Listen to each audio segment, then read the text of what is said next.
তুফান আসবে যখন নবী গো আমরা হায়রে মৌতের তুফান আসবে যখন নবী গো আমরা দয়া করে দিও দেখা দয়া করে দিও দেখা হাবিবে দু জাহান নবীজি আল্লাহ আল্লাহ আল্লাহু লা ইলাহা ইল্লাহু আল্লাহ আল্লাহ আল্লাহু লা ইলাহা হাউজে কাউসারের মালিক তুমি কোরআনে প্রচার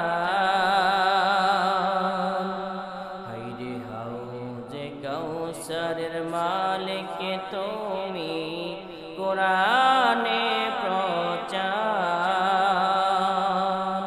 দয়া করে পান করায় দয়া করে পান করায় উম্মতে গুনাহগার নবীজি আল্লাহ আল্লাহ আল্লাহু লা ইলাহা ইল্লাহু আল্লাহ আল্লাহ আল্লাহু লা ইলাহা মুহাব্বতে আল্লাহ আল্লাহ আল্লাহু লা ইলাহা আমরা জানবো নামাজ না পড়লে বা নামাজ জামাতে না পড়লে কি কি শাস্তি আমাদের জন্য আরোপ করা হয়েছে।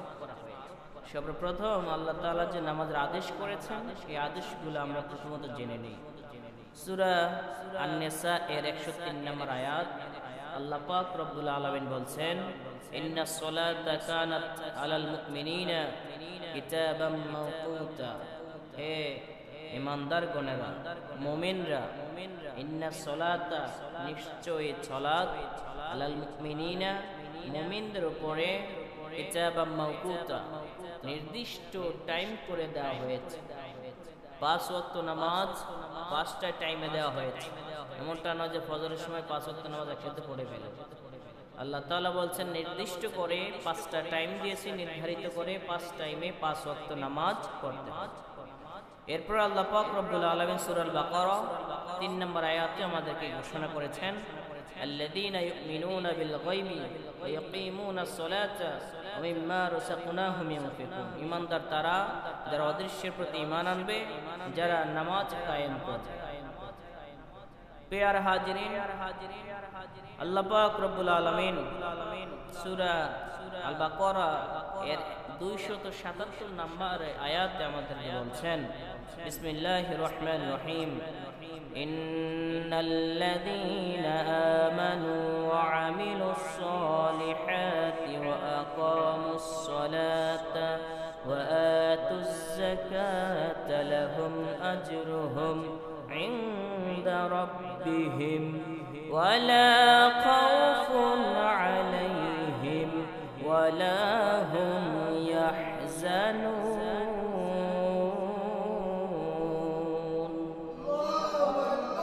আল্লাহ পাক রব্বুল আলামিন ডাক দিয়ে বলছেন নিশ্চয় যারা ঈমান আনে, নিশ্চয় যারা ভালো আমল করে, ওয়া আকামুস সালাতা নিশ্চয় যারা নামাজ কায়েম করে, ওয়া আতুজ যাকাতা যাদের উপরে যাকাত ফরজ হয়েছে তারা যাকাত দেয়, লাহুম আজরুহুম ইনদা রাব্বিহিম ওই সমস্ত মানুষদের জন্য আল্লাহ পাক রব্বুল আলামিনের পক্ষ থেকে রয়েছে পুরস্কার। জোরে কোন সুবহানাল্লাহ। এখানে শেষ নয়, ওয়ালা খাউফুন আলাইহিম ওয়ালা হুম ইয়াহজানুন এই সমস্ত মুসল্লিদের কেরাম, এই সমস্ত মুসলমানদের জন্য আল্লাহ পাক রব্বুল আলামিন বলছেন এদের ডরও নাই, ভয়ও নাই, অশান্তিও নাই, কোন রকম চিন্তাও নাই। আল্লাহ তাআলা ডর ভয় পেরেশানি থেকে মুমিনদেরকে সুসংবাদ দিতেছেন, তোমাদের কোনো চিন্তার দরকার নাই। যেরকম সুবহানাল্লাহ। ইবনে ওমর রাদিয়াল্লাহু তাআলা আনহু থেকে বর্ণিত বুখারী শরীফ হাদিস 8 নম্বর হাদিস মুবারকে বলা হয়েছে, রাসূল করিম সাল্লাল্লাহু আলাইহি ওয়াসাল্লাম বলেন, ইসলামের মধ্যে স্তম্ভ হচ্ছে 5টা। শাহাদাত, 1 নম্বর সাক্ষ্য দেওয়া আল্লাহ ইলাহা ইল্লাল্লাহ ওয়া আন্না মুহাম্মাদার রাসূলুল্লাহ। 1 নম্বর ইসলামের স্তম্ভ হচ্ছে আল্লাহ ছাড়া কোনো মাবুদ নাই। হযরত মুহাম্মদ মুস্তাফা সাল্লাল্লাহু আলাইহি ওয়াসাল্লাম আল্লাহ তাআলার রাসূল। 2 নম্বর ওয়া ইকামাস সালাহ, নামাজ প্রতিষ্ঠা করা, নামাজটা হচ্ছে 2 নম্বর হুকুম। 3 নম্বর আছে ওয়া ইতাইজ যাকাত, যাকাত দেওয়া। 4 নম্বর হচ্ছে ওয়াল হজ। 5 নম্বর সওম রমাদান। ইসলামের স্তম্ভ আমরা পাইলাম 5টা। 1 নম্বরে কালিমা, 2 নম্বরে নামাজ, 3 নম্বর রোজা, 4 নম্বর হজ, 5 নম্বর যাকাত। এই 5টা স্তম্ভের মধ্যে ঈমানের পরপরই আল্লাহ পাক রব্বুল আলামিন আমাদেরকে নামাজ হুকুম করেছেন। কেন? যদি আপনি ঈমান আনেন, ঈমানের সম্পূর্ণ কার্যাবলী নামাজের মাধ্যমে প্রকাশ পায়। এজন্য রাসূল করিম সাল্লাল্লাহু আলাইহি ওয়াসাল্লাম দ্বিতীয়তম স্তম্ভই নামাজ রেখে দিয়েছেন। প্রিয় হাজিরিন, মুসলিম শরীফের 440 নম্বর হাদিস, রাসূল করিম সাল্লাল্লাহু আলাইহি ওয়াসাল্লাম বলেন, আবু হুরায়রা থেকে বর্ণিত, আন্না রাসূলুল্লাহ সাল্লাল্লাহু আলাইহি ওয়াসাল্লাম কানা ইয়াকুলু আস-সালাতু খামসুন, আস-সালাতুল খামসু, আল-জুমআতু ইলা জুমআ, রমাদান ইলা রমাদান, মুকাফফিরাতুম মা বাইনাহুন্না ইযা ইসতানাবাল কাবায়ির। রাসূল করিম সাল্লাল্লাহু আলাইহি ওয়াসাল্লাম বলেন, মুমিনরা এক জুমা থেকে আরেক জুমা, এক রমাদান থেকে আরেক রমাদান, এক জুমা থেকে আরেক জুমা, এক রমজান থেকে আরেক রমজান, এর মধ্যবর্তী অবস্থায় যদি বান্দা কোনো কবিরা গুনাহ না করে, আল্লাহ পাক রব্বুল আলামিন তার সগীরা গুনাহগুলো এক জুমা থেকে আরেক জুমার সম্মানের কারণে, এক রমজান থেকে আরেক রমজানের সম্মানের কারণে সগীরা গুনাহগুলো আল্লাহ তাআলা মাফ করে দেন। প্রিয় হাজিরিন, এরপরে রাসূল করিম সাল্লাল্লাহু আলাইহি ওয়াসাল্লাম একটা উদাহরণ দিয়ে আমাদেরকে বুঝিয়েছেন। বুখারী শরীফ 528 নম্বর হাদিস, আবু হুরায়রা রাদিয়াল্লাহু তাআলা থেকে বর্ণিত, আল্লাহ রাসূল সাল্লাল্লাহু আলাইহি ওয়াসাল্লাম বলেন, সাহাবায়ে কেরাম, তোমাদের দরজার সামনে অথবা ঘরের সামনে যদি একটা নদী থাকে, আর ওই নদীর মধ্যে যদি তোমরা প্রতিদিন 5 বার গোসল করো, সকালবেলা একবার করলেন, দুপুরে একবার করলেন, বিকালে একবার করলেন, সন্ধ্যাবেলা একবার করলেন, গোসলের আগে একবার করলেন, বলেন এই 5 বার যদি আমরা গোসল করি, আমাদের শরীরে ময়লা থাকার কোনো সম্ভাবনা আছে? নাই। ঠিক রাসূল করিম সাল্লাল্লাহু আলাইহি ওয়াসাল্লাম বলছেন, তোমাদের ঘরের সামনে বা দরজার সামনে যদি কোনো গোসলখানা থাকে বা পুকুর থাকে, গোসল করতে পারো। 5 বার গোসল করলে যেরকম তোমাদের শরীরে কোনো রকম ধুলাবালি ময়লা থাকার সম্ভাবনা নাই, ঠিক 5 ওয়াক্ত নামাজ পড়লে তোমাদের অন্তরে কোনো গুনাহ জমার কোনো সম্ভাবনা। কি সুন্দর উদাহরণ দিয়েছে। কারণ যে ব্যক্তি নামাজ পড়ে ঠিক মতো, সেই ব্যক্তি গুনাহের কাজে যেতে পারে না। এই পর্যন্ত যে আলোচনা করলাম, এগুলো সব আদেশ করা হয়েছে আমাদেরকে নামাজ পড়ার জন্য। এরপরে আল্লাহ পাক রব্বুল আলামিন সূরা আল-বাকারা 43 নম্বর আয়াতে আমাদেরকে বলতেছেন, বিসমিল্লাহির রহমানির রহিম, ওয়া আকিমুস সালাতা ওয়া আতুজ যাকাতা ওয়ারকাউ মা'আর রাকিঈন। আল্লাহ পাক রব্বুল আলামিন ডাক দিয়ে বলেন, ওয়া আকিমুস সালাতা, তোমরা নামাজ প্রতিষ্ঠা করো, ওয়া আতুজ যাকাতা, তোমরা যাকাত দাও, ওয়ারকাউ মা'আর রাকিঈন, যারা রুকু করে রুকুকারীদের সাথে তোমরাও রুকু করো। কি বুঝলেন? রুকুকারীদের সাথে তোমরা রুকু করো। বলা হয় না তুমি যায় রুকু করো, বলা হচ্ছে রুকুকারীদের সাথে। তার মানে অনেকজন রুকু করতেছে, সেই অনেকজন রুকুকারীদের সাথে যা তুমি শামিল হও, তুমিও রুকু করো। তার মানে হচ্ছে নামাজ যে ফরজ, যে জামাত হয়, এই জামাতের শহীদ যে তুমি শরীক হয়ে যাও। তথা এখানে আল্লাহ পাক রব্বুল আলামিন আমাদেরকে নামাজ পড়ার জন্য জামাতে পড়ার জন্য আদেশ করেছে। এখন জামাতে পড়লে কি সওয়াব? বুখারী শরীফের 645 নম্বর হাদিস, মুসলিম শরীফের 450 নম্বর হাদিস। এখানে বলা হয়েছে যদি আপনি একাকিত্ব নামাজ ছেড়ে দিয়ে জামাতের সহিত নামাজ পড়েন, কোন হাদিসে বলা হয়েছে 25 গুণ, কোন হাদিসে বলা হয়েছে 27 গুণ, অর্থাৎ আপনি একলা এক রাকাত নামাজ পড়লে যে সওয়াব, জামাতের সহিত আপনি নামাজ পড়লে 27 রাকাতের সওয়াব পেয়ে যাবেন। জোরে কন্না সুবহানাল্লাহ। প্রিয় হাজির, আজ যদি জামাতের সহিত নামাজ আদায় না করি, আবু দাউদ শরীফের 551 নম্বর হাদিস মুবারকে রাসূল করিম সাল্লাল্লাহু আলাইহি ওয়াসাল্লাম বলছেন, আজান শুনে যদি কোনো ব্যক্তি, এদিকে খেয়াল করেন, আজান শুনে যদি কোনো ব্যক্তি মসজিদে এসে জামাতের সহিত না পড়ে, আজান শুনেও কোনো ব্যক্তি মসজিদে ওযুবিহীন, সে অসুস্থতা উঠতে পারে না, সেটা ভিন্ন কথা। অলসতা বশত যে একটু পরে উঠমুট্টু করে আর জামাতি পায় না, এই সমস্ত ব্যক্তিদের ক্ষেত্রে আল্লাহ রাসূল বলেন এদের নামাজটাই হয় না। নাউজুবিল্লাহ। আবু দাউদ শরীফের হাদিস, একাকিত্ব নামাজ পড়লে জামাত ছেড়ে দিয়ে কেমন জানি এদের নামাজটাই হয় না। এখন আপনারা নিজেরা একটু গ্যারান্টি দেন যে আমাদের কোরআন তেলাওয়াত 100 সঠিক। যদি বলেন না আমাদের কোরআন তেলাওয়াতে ভুল ভ্রান্তি আছে, তাহলে ফরজের ক্ষেত্রে যদি কোরআন শরীফ অশুদ্ধ হয়ে যায় তাহলে আপনাদের নামাজ হবে না। আর সেক্ষেত্রে এই জন্য আল্লাহ রাসূল বলছেন জামাতে নামাজ না পড়লে কেমন জানি তোমাদের নামাজটাই হয় না। যদি নামাজ সঠিক করে পড়তে হয় তাহলে জামাতের সহিত ইমামের দায়িত্ব দিয়ে তোমরা নামাজ পড়ে। প্রিয় হাজিরিন, আশা করি আপনারা হাদিস মুবারক থেকে বুঝতে পেরেছেন। মুসলিম শরীফের 148 নম্বর হাদিসে রাসূল করিম সাল্লাল্লাহু আলাইহি ওয়াসাল্লাম বলছেন, বাইনা রাজুলিন ওয়া বাইনা শিরকি ওয়াল কুফরি তারকুস সালাত। মুসলমানদের মাঝে আর যারা শিরিক করে, মুশরিক, এদের মাঝে পার্থক্য হলো শুধুমাত্র নামাজ। কি নামাজ? কথা বোঝা যায় না? মুসলমানদের সাথে কাফের বেদিনদের সাথে পার্থক্য হলো কি? নামাজ। কারণ বেদিনরা কখনো আল্লাহকে সিজদা করে না, আর মুসলমানরা সর্বদাই আল্লাহকে সিজদা করে থাকে। তথা এই যে একটু আগে হাদিস বললাম, ঈমানের পরেই দ্বিতীয় স্তম্ভ হলো নামাজ। প্রিয় হাজিরিন, এজন্য যারা আমরা ইচ্ছাকৃত নামাজ পড়ি না তারা কেমন জানি ঈমান হারা হয়ে যাইতেছি। আল্লাহ তাআলা আমাদেরকে হেদায়েত দান করে, বলেন আমিন। আহমদ শরীফের হাদিস, আল্লাহ রাসূল বলছেন, যেই গ্রামে 3 জন ব্যক্তি থাকে মুসলমান, ওই গ্রামের জন্য 3 জন ব্যক্তি মিলে জামাতের সহিত নামাজ পড়ে। মনে রেখো, যখন ছাগলের পাল এক পাশে একটা দল বেঁধে থাকে তখন নেকড়ে ওখানে যায় কোনো ছাগলকে আক্রমণ করে না। যখন কোনো নেকড়ে তার দল বল ছেড়ে দিয়ে একাকিত্বভাবে একটা কোনায় যে পড়ে, তখনই নেকড়ে তাকে খপ্পর করে ধরে নিয়ে যায়।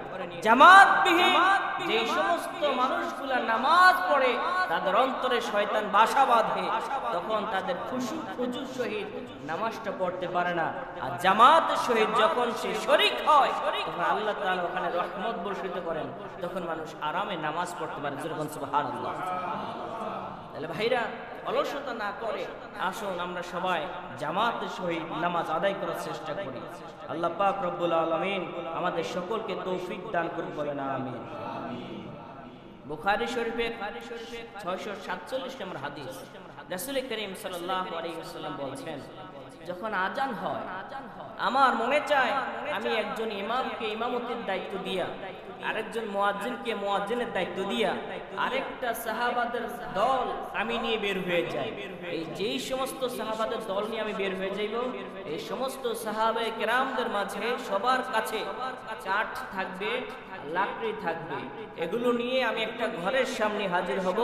ওই ঘর, যেই ঘরের মধ্যে মানুষ আজান শুনে শুয়ে থাকে, আমার মন চায় এই লোকটা সহ এই ঘরের ভিতরে আমি আগুন ধরিয়ে দিই। নাউজুবিল্লাহ। এই ঘরের মধ্যে আমি নবী, আমার মন চায় এই ঘরটার মধ্যে যারা জামাত ছাড়া নামাজ পড়ে না, নামাজ মোড়েই পড়ে না, তারপরে জামাত ছাড়া এরা শুয়ে থাকে ঘরে, মনটা চায় আমি জামাতের জন্য এই সমস্ত লোকদেরকে সহ পুরো ঘরটা জ্বালিয়ে দিই। নাউজুবিল্লাহ। কেন আমি জ্বালাই নাই? জানেন এখানে শিশু বাচ্চা আছে এবং তাদের ওয়াইফ তথা মহিলাগণ আছে, এজন্য আমি ঘরটা চালাইতে পারি না। এখানে আল্লাহ রাসূল আমাদেরকে কত রকম শিক্ষা দিতেছে যে জামাত ছাড়া তোমরা অলসতা করে বসে থেকো। উম্মে মাখতুম এই সাহাবী ছিলেন অন্ধ। হাদিসটা আসছে আবু দাউদ শরীফে 552 নম্বর হাদিস। উম্মে মাখতুম যে আল্লাহ রাসূলের কাছে বলেছেন, ইয়া রাসূলুল্লাহ, আমি অন্ধ মানুষ, মসজিদে আসতে পারি না, আমি কারো সাহায্য নেব এরকম লোকও আমি পাচ্ছি না, হুজুর আমাকে একটু অনুমতি দেন, আমি যেন ঘরে বসে বসে নামাজ আদায় করি। আল্লাহ রাসূল প্রথম পর্যায়ে একটু হুকুম দিলেন, ঠিক আছে, রাস্তায় সাপ বিচ্ছু থাকতে পারে, তুমি অন্ধ মানুষ, তুমি না আসলে তোমার জন্য উপকার হয়, ঠিক আছে দিলাম। যাওয়ার টাইমে আবার আল্লাহ রাসূল ডাক দিয়েছেন, শোনো, মসজিদে যখন বেলাল আযান দেয় তোমার কানে কি হাইয়া আলাস সালাহ, হাইয়া আলাল ফালাহ এই দুইটা বাক্য যে পৌঁছায়, উম্মে মাখতুম অন্ধ সাহাবী রাদিয়াল্লাহু আনহু তিনি বলছেন, ইয়া রাসূলুল্লাহ, স্পষ্ট আকারে আমি এই দুইটা বাক্য শুনতে পাই। আল্লাহ রাসূল বলছেন, তোমার জন্য কোনো ছাড় নাই, আযান হবে, ওযু করে সাথে সাথে মসজিদে এসে জামাতে শরীক হবে, যেরকম সুবহানাল্লাহ। এবার একটু ঠান্ডা মাথায় চিন্তা করেন, উনি উম্মে মাখতুম রাদিয়াল্লাহু তাআলা আনহু তিনি অন্ধ ব্যক্তি হয়েও রাসূল করিম সাল্লাল্লাহু আলাইহি ওয়াসাল্লাম কোনো তাকে অনুমতি দেন নাই। আর আমরা সুস্থ হইয়া সকাল 8টা বাজে ঘুম থেকে উঠি, আমাদের কি অবস্থা? আসুন ভাইরা, রাসূল সাল্লাল্লাহু আলাইহি ওয়াসাল্লামের এই হাদিসগুলো অনুকরণ করে আল্লাহর আদেশ মেনে আমরা যেন সকলে জামাতে সহিত নামাজ পড়তে পারি, আল্লাহ তাআলা তৌফিক দান করুন, বলেন আমিন। আল্লাহ তাআলা বলছেন, তোমরা জামাতে সহিত নামাজ পড়ো।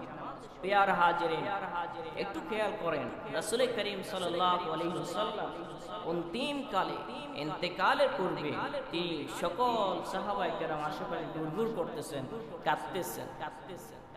নবী আকরাম সাল্লাল্লাহু আলাইহি ওয়াসাল্লাম বেহুশ হয়ে গেলেন, সাহাবায়ে কেরাম মসজিদে ভরপুর হয়ে আছেন, টাইম টু টাইম পার হয়ে যায়, রাসূলুল্লাহ সাল্লাল্লাহু আলাইহি ওয়াসাল্লাম হুশ ফিরে আসে না। এখন টাইম যায় যে অবস্থায় সাহাবায়ে কেরাম একটা সিদ্ধান্ত নিলেন, আবু বকর রাদিয়াল্লাহু তাআলা আনহুকে নামাজের জন্য জামাতের সামনে দাঁড়িয়ে করে দিলেন ইমাম হিসাবে। আবু বকর রাদিয়াল্লাহু তাআলা আনহু জামাতের সহিত নামাজ পড়াচ্ছেন। এমন টাইমে আল্লাহর রাসূলের জ্ঞান ফিরল, মা আয়েশা সিদ্দিকা রাদিয়াল্লাহু তাআলা আনহা পর্দার কাপড় সরিয়ে দিলেন। আবু বকর বুঝতে পারলেন মনে হয় যেন নবী জামাতে আসবেন, এজন্য তিনি পিছু হটতে চাইলেন। আল্লাহ রাসূল সাল্লাল্লাহু আলাইহি ওয়াসাল্লাম ইশারা করলেন, সাহাবীরা নামাজ চালিয়ে যাও। আবু বকর ইমামতিতে, আবু বকর রাদিয়াল্লাহু তাআলা আনহু ইমামতিতে নামাজ শেষ করলেন। এই দৃশ্য দেখে আল্লাহ রাসূল সাল্লাল্লাহু আলাইহি ওয়াসাল্লাম মহা খুশি হয়ে গেলেন। ইন্তেকাল আজরাইল যখন আল্লাহ রাসূলের সন্নিকটে চলে আসলো, আল্লাহ রাসূল সাল্লাল্লাহু আলাইহি ওয়াসাল্লাম ডাক দিয়ে বলছেন, আমরা ইন্তেকালের সময় আমাদের মেয়ে, আমাদের জামাই, আমার ছেলে মেয়ে সবাইকে ডেকে নিয়ে আসি, সকলে দায়ী দাবি সারাই, আমরাও দায়ী দাবি সারি। এমন টাইম সম্পদ বন্টন করে যায়। আল্লাহ রাসূল সাল্লাল্লাহু আলাইহি ওয়াসাল্লাম কিছু বললেন না, সকলের মুখের দিকে তাকিয়ে বললেন, উম্মতেরা আসসালাত আসসালাত আসসালাত ওয়া মা মালাকাত আইমানুকুম, ও উম্মতেরা তোমাদের জন্য আমি রেখে গেলাম নামাজ, নামাজ, নামাজ, সাবধান কখনো তোমরা নামাজ ছেড়ে দিও না। ইসলামের দ্বিতীয় খলিফা ওমর রাদিয়াল্লাহু তাআলা আনহু নামাজের মধ্যে দাঁড়ালেন। এক বেদিন সে আয়েশা আগে থেকে প্রতিশোধ নেওয়ার জন্য প্রস্তুত, একটা বল্লম নিল, এমন একটা বল্লম যা দুই পাশে ধারালো। এই বল্লমটা নিয়ে চাদর মোড় দিয়ে ঘুমটা দিয়ে একেবারে ওমর রাদিয়াল্লাহু তাআলা পিছনে দাঁড়ালো।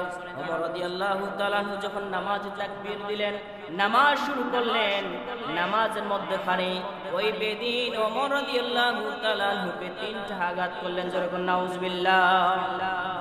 তিনটা আঘাতের কারণে ওমর রাদিয়াল্লাহু তাআলা আনহু বেহুশ হয়ে গেলেন। অধিক সাহাবায়ে কেরাম ওমর রাদিয়াল্লাহু তাআলা আনহুকে একপাশে সরাইলেন, একজন ইমামতিতে দাঁড়াইলেন, ইমামতি করে নামাজ শেষ করলেন। ওমর রাদিয়াল্লাহু তাআলা আনহুর মুখে দুধ দেয়, দুধ ওনার নাভি দিয়ে বের হয়ে যায়, কারণ ওই সূরার কারণে ওমর রাদিয়াল্লাহু তাআলা আনহু খাতুনালি কেটে গেছে।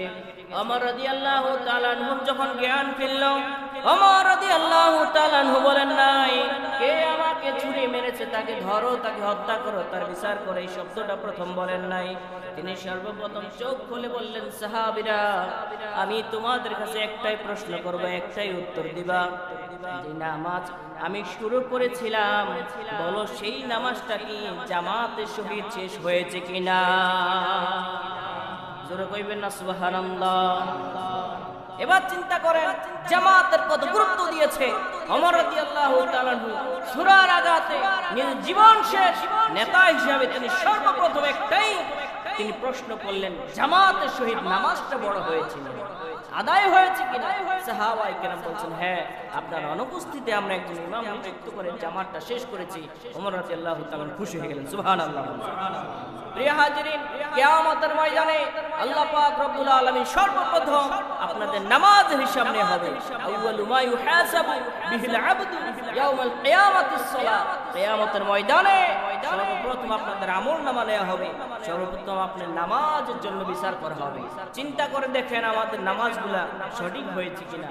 আল্লাহ রাসূল সাল্লাল্লাহু আলাইহি ওয়াসাল্লাম বলেন, যদি তোমার নামাজটা সঠিক হয়, মিফতাহুল জান্নাহ, জান্নাতের চাবি তোমার হাতে দেওয়া হবে, দৌড় দিয়ে বা জান্নাতে চলে যাও। আল্লাহ তাআলা জান্নাতি আমাদেরকে বানিয়ে দিতে বলেন, আমিন। এবার চিন্তা করেন ভাই সব, ঠান্ডা মাথায় চিন্তা করেন, একটা চাবির একটা অংশ ভাঙা বা একটা কাটা ভাঙা, ওই চাবি দিয়ে যদি সারাদিন তালা খোলার চেষ্টা করেন, তালা কি খুলবে? জান্নাতে যাওয়ার জন্য আল্লাহ তাআলা আমাদেরকে চাবি দিবেন। চাবির যদি একটা অংশ ভাঙা থাকে, ওই ভাঙার অর্থ হচ্ছে যদি 5 ওয়াক্ত নামাজের 4 ওয়াক্ত পড়ে আর 1 ওয়াক্ত না পড়ে, তাহলে একটা অংশ ভাঙা। এই ভাঙা চাবি দিয়ে কি জান্নাতের তালা খোলা যাবে? জোরে বলেন, খোলা যাবে? তার মানে চাবিটা যদি চকচক রাখতে হয়, তাহলে 5 ওয়াক্ত নামাজেই মনে মনে এখন প্রশ্ন জাগতে পারে যে ইতিপূর্বে আমরা তো অনেক নামাজ কামাই দিয়ে ফেলছি, তাহলে তো জান্নাতের তালা আমরা মনে হয় আর খুলতে পারবো না, তাহলে সামনে আর নামাজ পড়ে লাভ? মনে প্রশ্ন আসে না? এতদিন তো এর আগে অনেক নামাজি কামাই দিছে, তার চাবি তো অনেক অংশই ভাঙা জম পড়ে গেছে, এখন আর সামনে নামাজ পড়ে লাভ কি? তালাতে খুলতেই পারবো না। আরেকটু উদাহরণ দিলে বুঝতে পারবেন, যখন তালার চাবি ভেঙে যায়, তখন তালা নিয়ে আপনারা কামারের দ্বারা যান যে ভাই এই চাবি আর কাজ হচ্ছে না, নতুন একটা চাবি তৈরি করে দেন, যাতে করে তালাটা আবার ঠিক হয়ে যায়। কামার ঠিক সুন্দর করে নতুন করে আবার অনুরূপ একটা চাবি তুলে দেয়, বানিয়ে দেয়, ওই চাবি দিয়ে তালা খোলেন। আল্লাহ পাক রব্বুল আলামিন আপনাদেরকে সেই সুযোগ দিয়েছেন। সুবহানাল্লাহ বলেন। আল্লাহ পাক রব্বুল আলামিন সূরা আত-তাহরীমের 8 নম্বর আয়াতে বলছেন, ইয়া আইয়ুহাল্লাযীনা আমানু তুবু ইলাল্লাহি তাওবাতান নাসুহা। জীবনে যা গুনাহ করেছো সব গুনাহগুলো একবার তওবা করলে সব মাফ করে দেব। যখন তোমাদের গুনাহগুলো আমি মাফ করে দেব, তখন ওই চকচকে চাবি পাইয়া দৌড় দিয়ে জান্নাতে চলে যেতে। সুবহানাল্লাহ বলেন। আরেকটা সুখবর আল্লাহ তাআলা আমাদেরকে দিয়েছেন। আল্লাহ তাআলা বলছেন, ঈমানদার গণেরা, ইন্নাস সালাতা তানহা আনিল ফাহশাই ওয়াল মুনকার। যদি তুমি সঠিকভাবে নামাজ পড়তে পারো, আল্লাহ পাক রব্বুল আলামিন গ্যারান্টি দিতেছেন অন্যায় অশ্লীল কাজ থেকে আল্লাহ তাআলা এই নামাজের মাধ্যমে তোমাদেরকে হেফাজত করবে। এখন আবারও প্রশ্ন আসতে পারে, সারাদিন তো নামাজ পড়ি, নামাজ শেষে আবার আকামও করি, সারাদিন নামাজ পড়ি আবার শুদ্ধ হয়, তাহলে নামাজ পড়লে কই আমাদের ফিতনা থেকে, গুনাহ থেকে আল্লাহ তাআলা বাঁচাইতেছেন না? এর কারণ হচ্ছে প্রথম প্রশ্নের মধ্যেই উত্তর, আপনার নামাজটাই হয় না। যদি নামাজ ঠিক হইতো তাহলে আপনাকে গুনাহ থেকে আল্লাহ তাআলা বাঁচাইতেন। যেহেতু নামাজ হয় না, সেহেতু নামাজটা গুনাহ থেকে বাঁচাইতে পারে না। এখন বলবেন এত কষ্ট করে নামাজ পড়ি, তো নামাজ না হইলে নামাজ পড়ে লাভ। এই জন্য চেষ্টা করা, নামাজের মধ্যে মনোনিবেশ করা। আল্লাহ রাসূল বলেছেন, যখন তুমি নামাজ পড়ো কেমন জানি তুমি আল্লাহকে দেখে দেখে নামাজ পড়তেছো। আল্লাহ রাসূল একদিন মসজিদের মিম্বারে দাঁড়িয়ে মিহরাবের কাছে এসে নামাজ পড়াবেন, দেখেন পাশে কে জানে থুতু নিক্ষেপ করেছে বা নাকের ময়লা ফেলেছে, তিনি রাগ হয়ে বললেন, সাহাবায়ে কেরাম তোমরা কি জানো না যখন নামাজ পড়ি তখন আল্লাহ তাআলা আমাদের সামনে থাকেন, এখানে কিভাবে তোমরা নিক্ষেপ করতে পারো? সাহাবায়ে কেরাম বলছেন আমাদের ভুল হয়ে গেছে। আল্লাহ রাসূল ওই নিজ হাতেগুলো পরিষ্কার করে দিয়ে বললেন, সাহাবায়ে কেরাম সাবধান, নামাজের মধ্যে নাক ঝাড়া, থুতু নিক্ষেপ করা সম্পূর্ণ নিষেধ, এগুলো করা যাবে না। এবার হাদিস মুবারকে আসে, আল্লাহ রাসূল বলছেন যখন তুমি নামাজ দাঁড়াও মনে রাখতে হবে তুমি আল্লাহকে দেখে দেখে নামাজ পড়তেছো। এখন আমরা যদি আল্লাহকে না দেখি, আল্লাহ রাসূল বলেন যদি তুমি আল্লাহকে নাই দেখো মনে রেখো আল্লাহ তোমাকে দেখতেছে। সুবহানাল্লাহ। যেহেতু আল্লাহর সামনে তুমি দাঁড়িয়ে দাঁড়িয়ে নামাজ পড়তেছো, সেহেতু এদিক সেদিক তাকানোর কোনো সুযোগ নাই। নামাজের প্রথম তাকবীর তাকবীরে তাহরিমা, তাহরিম মানে হারাম, হারাম মানে হচ্ছে যখন তাকবীর শুরু করেন এর বাইরে একটু আগে যে মসজিদে ঢুকলেন, এই তাকবীরে তাহরিমার অর্থ হচ্ছে নামাজের বাইরে যত পেরেশানি, যত টেনশন, যত প্রকার ঝামেলা সব চিন্তা করা নামাজের ভিতরে হারাম। কথা কি বুঝাইতে পারছি? নামাজে দাঁড়িয়ে নামাজের বাইরে যত প্রকার চিন্তা আছে সকল নামাজ, সকল চিন্তা ভাবনা নামাজের ভিতরে করা সম্পূর্ণ কি হারাম।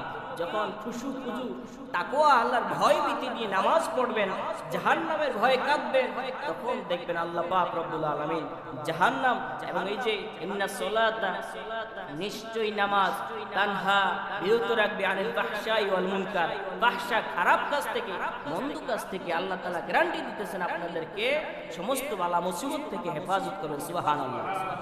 প্রিয় হাজিরিন, আল্লাহ পাক রব্বুল আলামিন যেইভাবে চান আমরা যেন সেইভাবে আল্লাহর হুকুমগুলো পালন করতে পারি, আল্লাহ তাআলা তৌফিক দেন, বলেন আমিন।